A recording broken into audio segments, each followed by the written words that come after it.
Good to go? Good evening.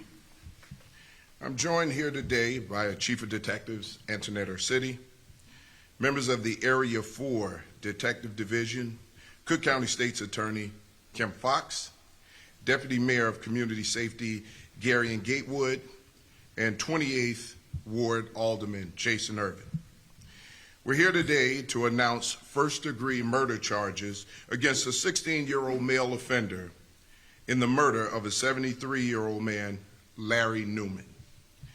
Larry Neuman was a U.S. Marine veteran and retired CPD explosives technician. He retired as the longest-serving explosives technician with the Chicago Police Department Bomb Squad. He dedicated his entire professional life to protecting others. As he moved into retirement, he continued to serve his community. He was a pastor who was outspoken about the violence in our neighborhoods. He worked with young people to create a safe environment for them. Last Thursday, Larry was tragically murdered outside his home by two offenders, including the 16-year-old charged today. We're still searching for the second offender. Yesterday, I joined members of the community at a vigil for Larry Neuman. It was a great showing of people from the community, from the West Side, and that large number of people who showed up actually showed who Larry was. He was a hero in that community. He was loved by that community. He knew everyone in the community. He still lived within that community when he didn't have to, but it showed how much he cared about the people who live in that neighborhood. And when I say the people who live in the neighborhood, there are some great people living in that community who knew Larry and had nothing but great things to say about him. He was a great officer. He was a Marine, and he served with honor. The heartbreaking thing was when Reverend Paul Sims of St. Michael's Missionary Baptist Church made a statement. Larry was a part of that church for over 30 years. And what he said was that Larry would have done whatever he could to reach out to those two young men who were responsible for his murder. For decades, Larry worked to bring peace to his neighborhood, to show our young people that there is a better way. In a brazen and senseless act of violence, Larry's life was taken from him by the very people he committed his life to helping. Let me start by thanking the Chicago Police Department, the members of our Chicago Police Department, our officers who have boots on the ground out there gathering information, and our Area 4 Detective Division who have been working. They've been working all night, every night since this happened. And I'm sure they could use some sleep and well-deserved sleep right now. But just like with other cases, and all the cases across the city, Chicago Police Department, our detective division, takes that seriously. When we look at the loss of life, we know that people are suffering, and what we want to do is bring justice to people. In order for that to happen, we have to hold individuals accountable. And what you see up here today is accountability. Our detectives worked diligently to get these charges approved. So I can't say enough about the work that they've been doing and that they're continuing to do. I also want to thank State's Attorney Kim Foxx and the Cook County State's Attorney's Office for coordinating and securing charges against the 16-year-old offender here. I asked everyone in our city to keep Larry Neuman's family in their thoughts as they prepare to lay him to rest this week. This is tough on everybody.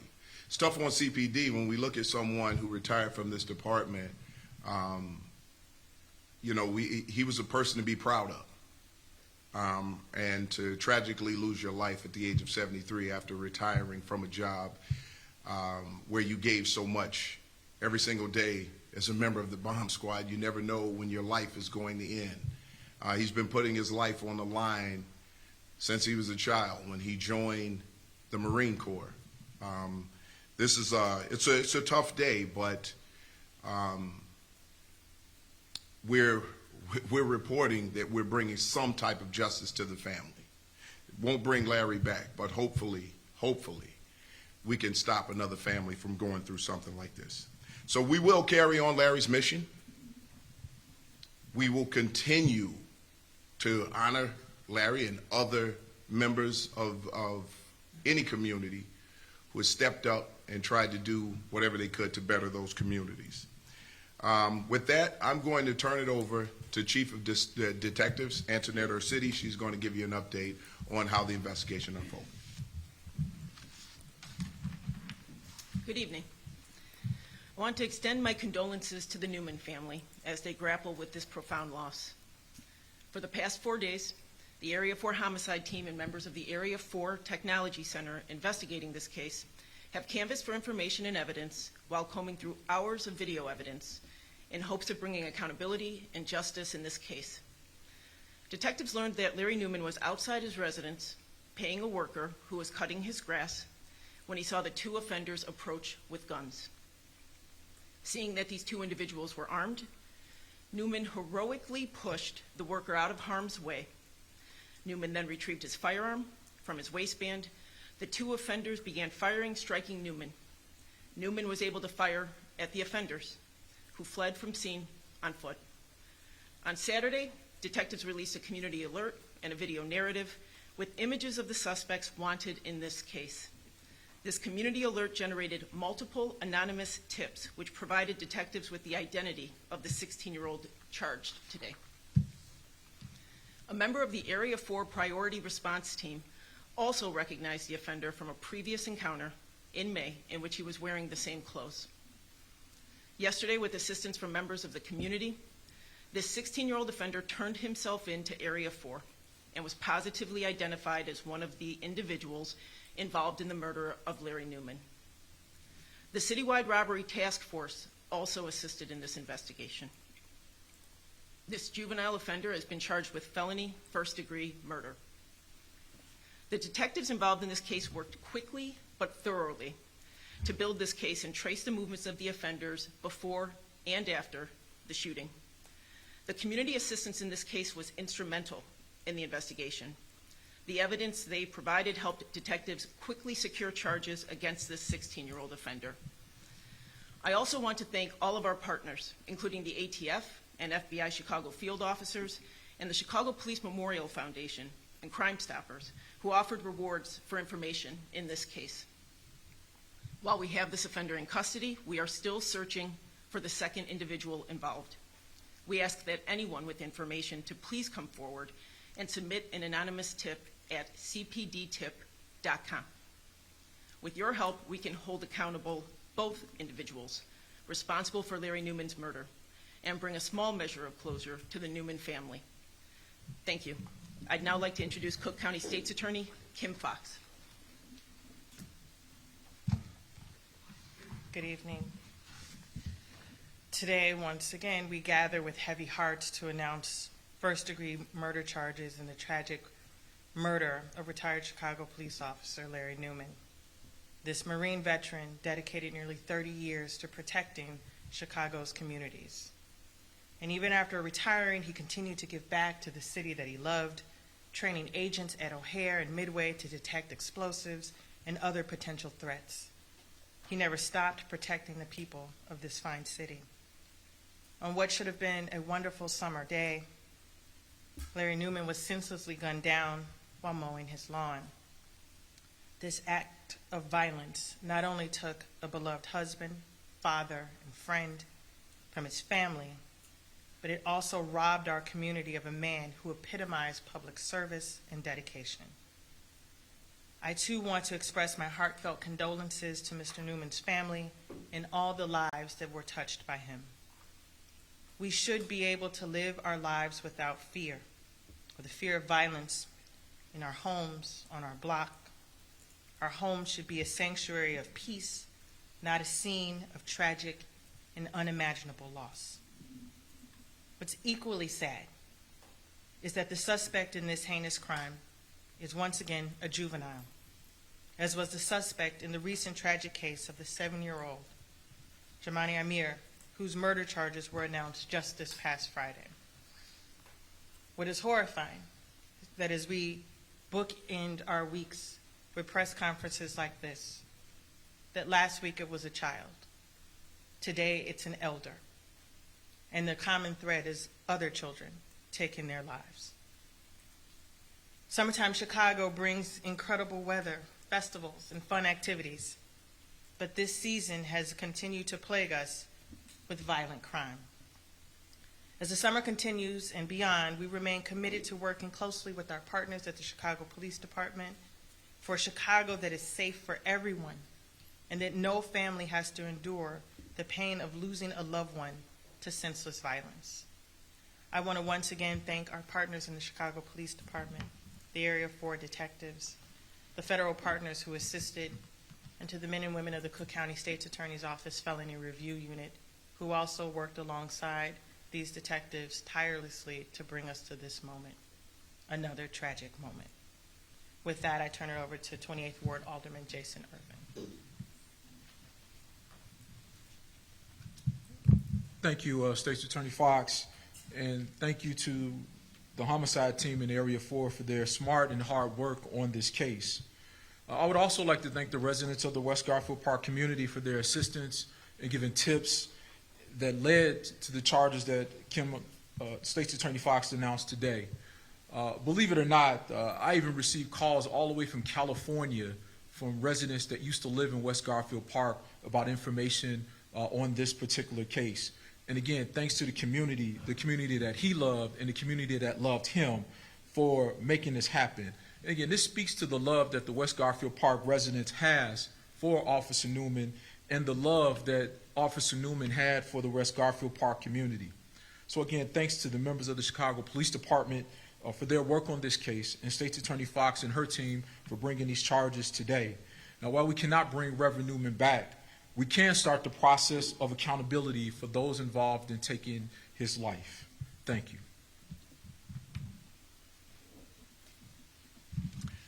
Shortly before I take questions, I probably shouldn't, but I'm going to put him on the spot. Deputy Mayor of Community Safety Garien Gatewood. I'd like for him to come up and just say a couple of words. He's been very supportive and a supportive arm coming out of the mayor's office with this type of work. Good evening, all. This is a tragic moment. Someone who dedicated their life to this city, protecting this city, lost his life tragically. I cannot commend the work of CPD and the partners here enough for bringing some closure and hopefully solace to this family. We'll continue to wrap our arms around them. We'll continue to wrap our arms around the West Garfield Park community. And we will make sure that we can do everything in our power on behalf of the mayor's office to make sure these folks are held accountable. And with that, I'll give it back over to the superintendent. Thank you. With that, we'll take any questions that you have. Introduce yourself, please. We'll start here with the left to right. Hi, Casey Cronus with Fox 32. It was mentioned that the 16-year-old was involved in an encounter in May. Can you provide more details about that encounter? Was he arrested for that or charged with anything in that incident? What I want to remind everyone about tonight is that he's being charged as an adult for the felony murder. Other offenses, given his juvenile background, we're not able to speak much further to that. Thank you. Courtney Sisk, NBC5 News. You had sent out a bulletin with 2 suspects on it. Can you clarify at this point which one you are still looking for? Was it suspect 1 or suspect 2? I'd have to have that alert in front of me. I'm not able to clarify that for you. Okay. Carolyn Gibzanski, Chicago Tribune. State's Attorney Foxx mentioned that these weeks are bookended by children taking other people's lives, and I'm wondering what you guys feel can be done to reach these young people who continue to find themselves in these terrible situations. Well, there are several things, right? If we think about parental guidance, why do we have parental guidance? Accountability. And there has to be an accountability factor. And it has to be an accountability factor no matter how young the child is. I think oftentimes what we do is that when we know that we have children who are engaging in small things, those things eventually grow into larger things. And if they go unchecked, those things become greater. So if we have a child that's engaging in robberies, armed robberies, today's armed robber who's 13, 14 years old is tomorrow's murderer at the age of 15 or 16 years old. So there has to be some early intervention when we see young people engaging in violent acts and behavior that they should not be engaging in. If we don't intervene now, we will be announcing felony murder charges for a 16-year-old. So that accountability factor is extremely important. And then we have to get everybody involved. It can't just be the police, right? When the police comes in contact with a young person, we can divert them. We can put them in diversion programs, but we need everybody involved. We need the community involved. We need parents involved. And we need to get a better message to our young people that this type of behavior is not only unacceptable, but it's deplorable. We have teenagers taking lives and then taking the lives of each other. So we're seeing this trend, and something has to be done to stop it. Mariano Giles with Univision Chicago. Just a clarification. The second suspect, have you identified him or her? Do we know their age? The investigation is still ongoing. Trey Ward, ABC7. After turning himself in, is he cooperating in the investigation? Did he show any type of remorse? Well, I'm going to speak again, not necessarily to anything of a disclosure from the juvenile. What I really want to emphasize, and I think it's come out in a few remarks, we received an abundant amount of information from the community.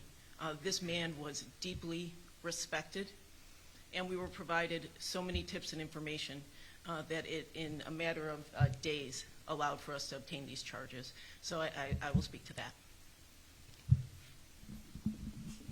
Jamar Terry with CBS News Chicago. The first-degree murder charge obviously indicates that there was intent from these charges. Are you able to elaborate on why the first-degree murder charge, what encountered either hours before, days before, that allowed for you to say that there was intent there waiting? Can someone clarify, please? Sure. Without getting fact specific, when we look at a charging decision, we look at the moment also of the incident itself. And so establishing intent, speaking hypothetically, because this case will be in branch court, or branch 66 tomorrow, you will, at 11:30, you all will be able to hear a full proffer. A proffer will be read in camera for all of your benefit. But our analysis is, in the moment, was this a deliberate, intentional act? With the full knowledge that that act could cause death. And based on the evidence that was presented in this case, we believe that that act that was committed at that day, at that time, was done with the knowledge that it would cause death. And did Mr. Neuman have any connection with any of these teenagers, the two involved, prior to the shots being fired or shots being fired? Again, for the benefit of clarity, tomorrow there will be a full proffer with the recitation of the facts that led us to this charging decision. Thank you. Last question, Vaughn. And I think most of the questions were actually answered, but I just wanted to clarify. I think Antoinette had said about a lot of different tips come in from the community, but we had heard that the mother of this teenager had played a role in bringing him in and making sure that he turned himself in. Can you kind of speak to that? And then also for the superintendent, you mentioned that Larry Neuman had pushed somebody out of the way. Can you kind of speak to what that act of bravery in his last moments as well, please? Thank you. Sure. What I will say from the remarks is, again, the coordination, we had a community member who coordinated. I'm not going to be able to speak any further to the role of the family in this, but I can confirm that we did have a member from the community who accompanied our offender today into the area. Since he's trained as an adult, could we get a name? At this point, no. Is Tomorrow. there any information about the weapons, where they came from, or they out of state, in state? No, and again, we're not going to get that deep into it. So everything will come out tomorrow. All right. And just to clarify for your question, that information was provided by Chief Ursitti, but I am aware that that Larry Neuman did what he's always done, acted heroically, put his own life on the line to try to save the life of someone else. Seeing weapons being displayed and having a belief that this individual's life was in danger, pushed this person to safety and put his own life on the line. Even at 73 years old, he more than likely didn't know any other way to do something like that, because that's who he was as a human being. Was he being targeted though, or was this random or just Right now, until all of the facts come out, those are questions that we're not going to address today. So when, like the state's attorney says, there'll be a full profit tomorrow. The second suspect is a teenager as well? We don't know. I have a screenshot of the surveillance. Can I show it to you? You can confirm which one. Well, we'll look at it after. Okay. We'll talk about that later. You can direct any further questions to us. Absolutely.